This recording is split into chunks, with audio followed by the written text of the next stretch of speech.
तो UP PCS के लिए आपको 6 महीने अगर आपने करंट पढ़े हैं तो आपके 90% क्वेश्चन आपके वहाँ से हो जाता है। सितंबर अक्टूबर आप पूरे प्री फोकस हो जाओ। 5th 6th पेपर को आपके नोट्स बाकायदा बना लीजिए, उसके जितने भी डेटा फैक्ट आपको मिले वो नोट कर लीजिए। एक न्यूज़पेपर पढ़ते रहिए, कोई जो आपको सही लगे। हेलो दोस्तों, नमस्कार। मेरा नाम हिमांशु, स्वागत है आप सभी का हमारे एक और नए वीडियो में। तो दोस्तों हमारे साथ यूपी पीसीएस 2023 में एसडीएम की पोस्ट पर सिलेक्टेड दीपक सिंह सर हैं।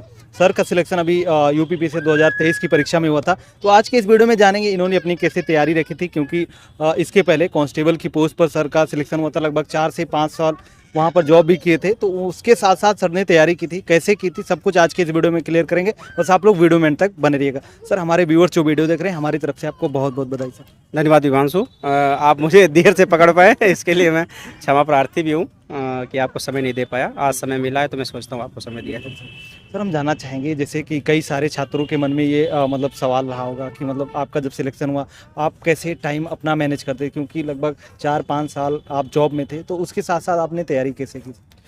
जैसे कि आपको पता है कि मैं पहले उत्तर प्रदेश पुलिस में जब कांस्टेबल नौकरी कर रहा था, 2018 में मेरी भर्ती हुई थी। मेरी पोस्टिंग डिस्ट्रिक्ट हरदोई में थी और मैं 2020 से यूपी पीसीएस के लिए ज़्यादा सीरियस हुआ था कि कोरोना के टाइम। उसके बाद मेरा देखा जाए तो सीरियसली तीसरा अटेम्प्ट था जिसमें मेरा सिलेक्शन हुआ है। उससे पहले मेरा प्री नहीं हो रहा था। तो यही बोलूँगा कि जब एक लंबी जर्नी होती है तो आपको पेशेंस बना के रखना पड़ता है। मेरी जॉब भी थोड़ी हेक्टिक थी, तो मेरे अधिकारीगण बहुत अच्छे थे, जिससे मेरी पोस्टिंग पुलिस लाइन हरदोई में थी। तो वहाँ का जो दिन की ड्यूटियाँ रहती हैं, रात की रहती है, तो मेरी दिन की ड्यूटी रहती थी, तो मैं वहाँ पढ़ता था। और पुलिस लाइन के अंदर ही एक लाइब्रेरी थी हरदोई पुलिस लाइन के अंदर, तो उसने मेरी बहुत मदद की और दोस्तों और अधिकारियों का साथ मिलता रहा, माता पिता के आशीर्वाद से, भगवान की कृपा से।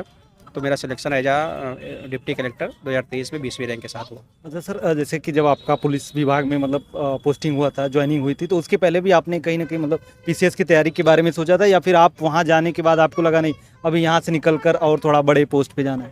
दिमाग में था कि सिविल सर्विसेज देना है, क्योंकि ग्रेजुएशन में मैंने बीटेक ना करके बैचलर ऑफ आर्ट्स किया था बीए लखनऊ विश्वविद्यालय से।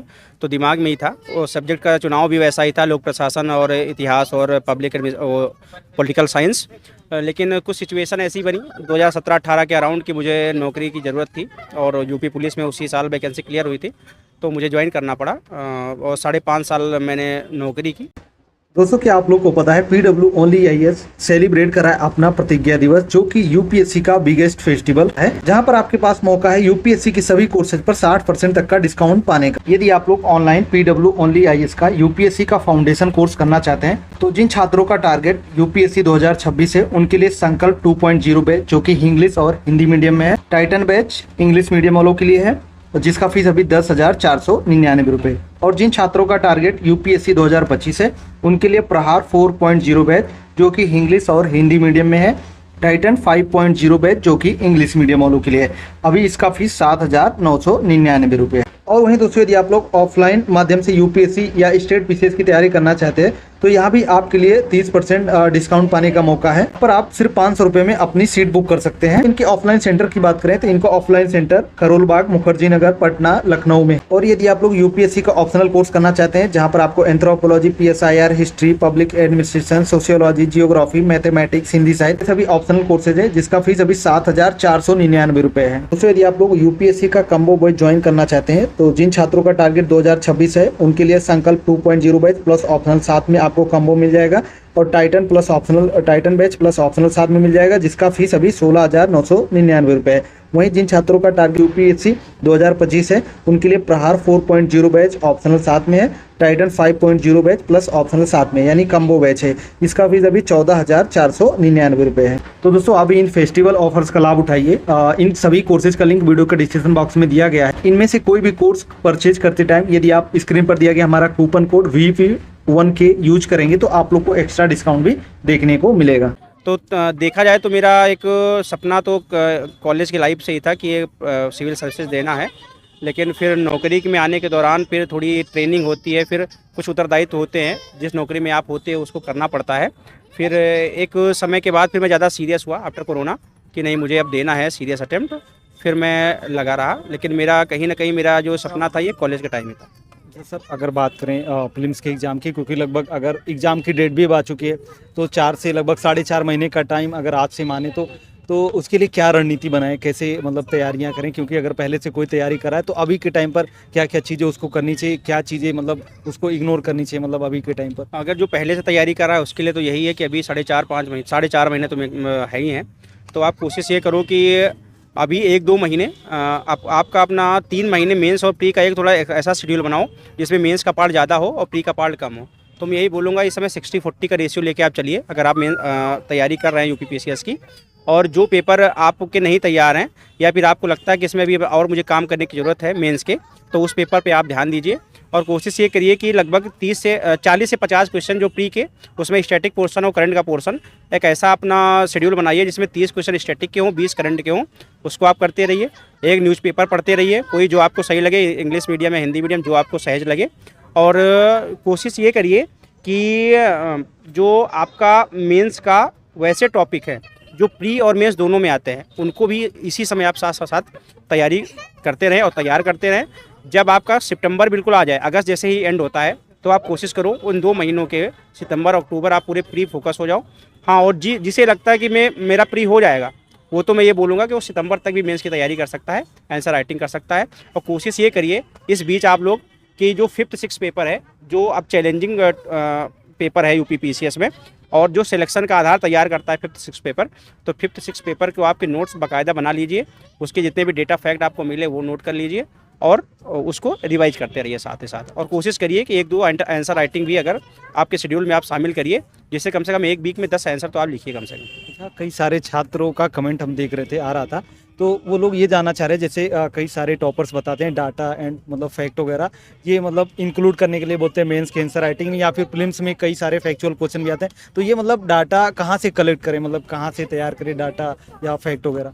देखिए कि जैसे मान चलिए जीएस डेटा का काम अधिकतर GS2 GS3 में रहता है, और अब जैसे GS5 यूपी स्पेशल जुड़ गया है तो उसमें भी डेटा का काम रहता है। तो GS2 के लिए बस यही मैं बोलूँगा कि पॉलिटी में कुछ डेटा ऐसे आते हैं, जैसे प्रेजेंटेशन का डेटा है, ऐसे डेटा मेन डेटा GS3 में काम रहता है। GS3 में क्योंकि इकोनॉमिक्स डेटा होते हैं, तो जो आप प्री की तैयारी करते हैं, बजट और इकोनॉमिक सर्वे और बाकी जो मिनरल्स के डेटा होते हैं, तो आप कोशिश करिए कि वही प्री के नोट्स जो आप हैं वो डेटा के रूप में यूज करिए अपने मेंस GS3 पेपर में। बाकी जो GS2 और GS फर्स्ट में कुछ पोर्शन ऐसे होते हैं जिसमें डेटा का काम होता है, तो आप प्री और मेंस के दौरान कोशिश करिए कि एक न्यूज़पेपर और एक मैगजीन आप पढ़िए। वहाँ से जो डेटा आपको मिलते हैं उन डेटा को आप राइट डाउन करिए और कोशिश करिए कि उसको सिग्रिएट वो कर दीजिए कि GS फर्स्ट, GS2, GS3 के डेटा अलग अलग लिखे हों। जैसे वाटर क्राइसिस का कोई टॉपिक चल रहा है तो वहाँ का कोई डेटा मिले तो आप उसको लिख लीजिए। NCRB का कोई डेटा है आ रहा है उसको लिख लीजिए। नेशनल फैमिली हेल्थ सर्वे का कोई डेटा है उसको लिख लीजिए। और लिखने के साथ ये भी उसको रिलेट करिए कि ये किस पेपर में पूछा जाएगा। तो जब आप 3 से 4 महीने ये कर लेंगे तो इसका आपके पास एक कंपाइलेशन हो जाएगा, और जब आप मेंस का पेपर देने स्टार्ट करेंगे या फिर जो 10-15 दिन बचेगा तो उसी को आप रिवीजन करके आप मेंस में अच्छा कर सकते हैं। अच्छा, इन 3-4 महीनों में मतलब अगर क्वेश्चन की प्रैक्टिस करना रहे फिल्म्स की, तो मतलब क्या उसके लिए क्या मतलब पढ़ सकते हैं, कौन सी बुक्स वगैरह। तो मैं तो यही बोलूँगा कि अगर प्री का प्रैक्टिस करना है तो घटना चक्र की किताब आती है, सब पढ़ते हैं। मैं तो बोलूँगा कि जो भी है वो पढ़ें। दूसरी चीज़ क्या करें, PYQ लगाना है सबको, अच्छे से PYQ लगाएं और कोशिश करिए वीकली एक टेस्ट जरूर दीजिए।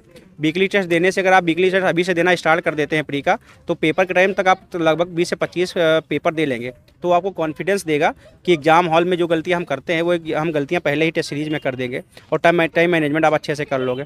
ये चीज़ होगी और नए क्वेश्चन आपको मिलते हैं। तो आप कोशिश करिए कि वीकली एक टेस्ट दीजिए और ये कोशिश करिए कि पर डे कम से कम 20 से 25 क्वेश्चन आपको करने ही करने हैं। अच्छा सर, करंट अफेयर की बात करते हैं, जैसे फिल्म्स के एग्जाम में करंट अफेयर का काफ़ी वेटेज रहता है, तो उसके लिए क्या चीज़ें पढ़ सकते हैं, और करंट अफेयर पढ़ें तो मतलब कितना पुराना पढ़ना चाहिए, मतलब पिछला 1 साल का या फिर उसके अंदर का। देखो यूपीपीसीएस का ट्रेंड यूपीएससी से थोड़ा अलग होता है, तो मैं आपको बता दूं यूपीपीसीएस के लिए आपको 6 महीने अगर आपने करंट पढ़े हैं तो आपके 90% क्वेश्चन आपके वहाँ से हो जाते हैं। जैसे मैं तो ये करता था कि मान चलिए इस बार अक्टूबर में पेपर है तो आप वो सितंबर और अगस्त, जुलाई और जून, ये 4 महीने के आप अच्छे से करंट कर लीजिए। 90% क्वेश्चन आपके यहाँ के हो जाएंगे। बाकी 1-2 महीने जो पीछे का बचा है वो कर लीजिए। मैं तो ये बोलूँगा कि पेपर के महीने के 1 महीने पहले के 4 महीने का करंट आपको अच्छे से करना चाहिए। और यूपी स्पेशल का जो मान लीजिए फिल्म्स में आता है, यूपी स्पेशल के लिए 2 चीज़ आप कर सकते हैं। यूपी स्पेसिफिक कोई जो न्यूज़पेपर आता है वो पढ़ सकते हैं, या फिर जो सरकार की ट्विटर हैंडल होते हैं यूपी सरकार के, वो आप गो थ्रू से हो सकते हैं। और अगर आपको कोई किसी कोचिंग इंस्टीट्यूट का मटेरियल पढ़ना है जो पेपर के 15-20 दिन पहले कंपाइलेशन आती है, आप वो कर सकते हैं। और सर अगर बात करें सीसेट की, क्योंकि काफ़ी सारे छात्रों के लिए सीसेट भी प्रॉब्लम रहता है, तो आपने उसको कैसे तैयार किया था और उसके लिए कोई बुक्स वगैरह। सीसैट के लिए मैं बताऊं ईमानदारी के साथ, तो मैंने बुक तो खैर नहीं पढ़ी थी सीसैट के लिए। तो सीसैट के लिए आप ये कर सकते हैं कि जो सीसैट के जो बड़े पोर्शन होते हैं, जैसे हिंदी से 20 क्वेश्चन लगभग आते हैं, तो आप ये कोशिश करो कि जो भी टॉपिक सिलेबस में दिया है प्री के, उस टॉपिक को आप एक बार गूगल करिए या यूट्यूब पे कोई लेक्चर पढ़ा हो आधे घंटे का 1 घंटे का, वो देख लीजिए और उस टॉपिक के नोट्स बना लीजिए। दूसरी चीज़ ये करनी है, मैथ और जो रीजनिंग आती है उसका बेसिक आपको करना है। आप यूट्यूब से करना है उससे कर लो, किसी कोचिंग का सहारा लेना है आप उसको ले लो। सबसे बड़ा पोर्शन इसमें आता है कम्युनिकेशन का, इंटरपर्सनल कम्युनिकेशन का, जो स्किल का क्वेश्चन पूछा जाता है। तो मैंने उसके लिए कुछ नहीं किया था, एक उत्कर्ष सर की वीडियो पड़ी थी यूट्यूब पे, मैंने वहाँ से कर लिया था। और सर अगर पूरे ओवरऑल मेंस की अगर रणनीति की बात करें तो मतलब आपको शॉर्ट में कुछ सजेशन देना चाहेंगे? मेंस के लिए मैं यही बोलूँगा कि पूरे सिलेबस से गो थ्रू हो लें। सिलेबस में जितने भी पॉइंट दिए हैं सबके नोट्स, सबकी डिफिनीसन और फैक्ट जो उसके साथ फैक्ट जुड़े हैं उसके नोट्स बना लें। मेंस के टाइम कोशिश ये करें कि पैराग्राफ में ना लिख के पॉइंट और डायग्राम के फॉर्म में लिखें। कोशिश करें कि इंट्रो और कंक्लूजन ही पैराग्राफ में लिखें, और जितने भी उदाहरण हो सके करंट उदाहरण ही अपने आंसर में लिखें, और पैनिक ना करें। मेंस के टाइम कोशिश ये करें कि जितना आपको आ रहा है उतना लिखें, और प्रेजेंटेशन आपका अच्छा होना चाहिए। मैप डायग्राम जितना भी आप प्रयोग कर सकें उतना प्रयोग करें। कई बार मतलब छात्रों का ये रहता है कि 1-2 क्वेश्चन छूट जा रहे हैं मान लीजिए मेंस के एग्जाम में, तो उसका क्या इफेक्ट पड़ता है हमारे मतलब रिजल्ट को? मुझे लगता है कि अगर आपका मेंस का आंसर छूट जा रहा है तो रिजल्ट तो उसका बुरा प्रभाव पड़ेगा ही आपके रिजल्ट पे। उसका रीजन क्या है कि 8 और 12 नंबर के क्वेश्चन होते हैं। शॉर्ट अगर छूट जा रहा है तो 8 नंबर का नुकसान हो जा रहा है, और लॉन्ग छूट जाए तो 12 नंबर का। तो आप कोशिश करिए छोड़ के ना, मतलब कोई क्वेश्चन छोड़िए मत, जितना आपको आ रहा है उसके बारे में उतना लिख लीजिए।